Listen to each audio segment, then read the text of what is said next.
দেখো জয়িতা, আজকে যেরকমভাবে আমরা দেখতে পেলাম যে বউবাজার থানার থেকে যারা সিনিয়র এবং জুনিয়র চিকিৎসকরা যারা ওই আরজিকর আন্দোলনের সাথে যুক্ত তাদের 4 জনকে ডেকে পাঠানো হয়।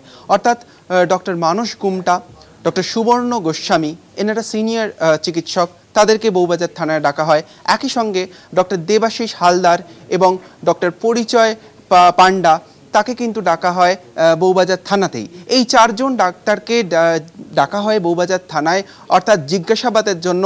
তারা বিভিন্ন কর্মসূচি, অর্থাৎ আরজিকর যে ঘটনা ঘটে তারপর যে আন্দোলন কর্মসূচি তার সাথে যুক্ত, এবং তাদের সেই বিষয়ে কিন্তু নানান প্রশ্ন, নানান জিজ্ঞাসাবাদের জন্য পুলিশ তলব করেন।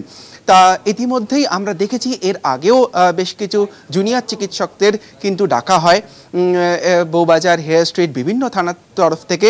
এবং ঠিক একই রকমভাবে আজকেও যখন এই চিকিৎসকদের ডাকা হয় জুনিয়র এবং সিনিয়রদের, তাদের সাথে থাকার জন্য জয়েন্ট প্ল্যাটফর্ম অফ ডক্টরস, অভয়া মঞ্চ, এই বিভিন্ন যারা প্রতিষ্ঠান রয়েছে তাদের তরফ থেকে প্রতিবাদ কর্মসূচি নেওয়া হয়। তারা বউবাজার থানার বাইরে প্রথমে মিছিল করে আসেন।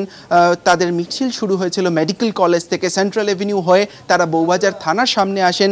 এবং এই চিকিৎসকদের যতক্ষণ এই বউবাজার থানায় জিজ্ঞাসাবাদ চলেন, তারা কিন্তু সেই বউবাজার থানার বাইরে তাদের প্রতিবাদ কর্মসূচি চালিয়ে যান। অর্থাৎ আমরা দেখলাম যখন এই চিকিৎসকরা ঢুকলেন তাদের আইনজীবীদের নিয়ে, তারপর থেকে বেশ কিছুটা সময় এক এক করে তারা বেরিয়ে আসেন। এবং বেরিয়ে এসে তাদেরকে যখন জিজ্ঞাসাবাদ করা হয় যে কি জানার জন্য থানার থেকে তলব, তারা বলেন যে তারা যে বিভিন্ন কর্মসূচি নিয়েছেন বিভিন্ন সময়, যেমন আজকে তারা যারা ডাক পড়েছিল তাদের মূলত 8ই অক্টোবর এবং 5 সেপ্টেম্বর তারা যে কর্মসূচি নিয়েছিলেন, সেই সমস্ত কর্মসূচি কিভাবে নিয়েছিলেন, কখন নিয়েছিলেন, কেন নিয়েছিলেন, এবং এই সমস্ত বিষয় নিয়ে কিন্তু তাদেরকে ডাকা হয়। কিন্তু সমস্যার জায়গা যেটা হলো সেটা হলো এই সমস্ত চিকিৎসক তারা কিন্তু বিভিন্ন সরকারি হাসপাতালে কর্মরত।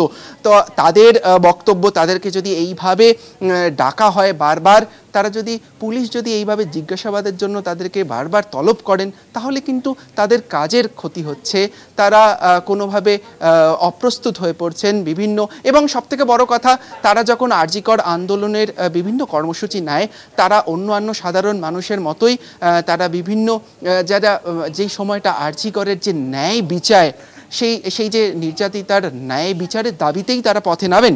তো সুতরাং কিন্তু তারা একটাই জিনিস বারবার বলেছেন যে পুলিশ তাদের সাথে খুব সুব্যবহার করেছেন। শুধু তাই নয়, আজকে আমরা দেখলাম এই জয়েন্ট প্ল্যাটফর্ম অফ ডক্টরস এবং অভয়া মঞ্চর তরফ থেকে ডেপুটেশন দেওয়া হয় লালবাজারে। তারা অর্থাৎ আমাদের পুলিশ কমিশনারের কাছেই ডেপুটেশন দিতে যান, কিন্তু তাদের বক্তব্য অনুযায়ী তাদেরকে লালবাজারের ভেতরে ঢুকতে দেওয়া হয়নি। তারা লালবাজারের বাইরেই যে হেডকোয়ার্টার রয়েছে, লালবাজার যে হেডকোয়ার্টার, তার যে অ্যাসিস্ট্যান্ট কমিশনার অফ পুলিশ, তাদের সাথে দেখা করেন এবং তাদেরকে সেই ডেপুটেশন তাদের জমা নেয়।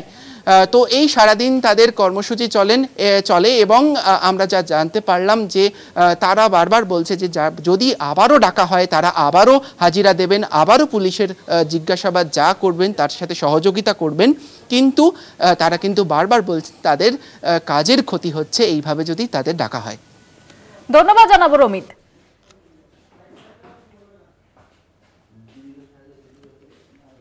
আর আমাদের রাজ্যে যেখানে প্রতিদিন কিছু না কিছু চুরি হচ্ছে, বালি, কয়লা, পাথর থেকে শুরু করে বেকারের স্বপ্ন, শিক্ষকের চাকরি, নারীর সংগ্রাম সবই লুট হচ্ছে, চুরি হচ্ছে, ওরা সেগুলোকে ক্রাইম মনে করেন না।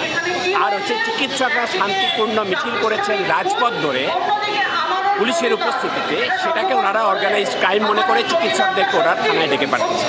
এইটা হচ্ছে আমাদের রাজ্যের পুলিশের অগ্রাধিকার। এখন স্পষ্টতই জানাই আমি যে দেখুন, এটা একটা গণতান্ত্রিক দেশ, গণতান্ত্রিক রাজ্য, সেখানে শান্তিপূর্ণভাবে প্রোটেস্ট করা, ডেমনস্ট্রেশন করা আমার গণতান্ত্রিক অধিকার। ফলত আমি কোনো ক্রাইম করিনি, আইন লঙ্ঘন করিনি।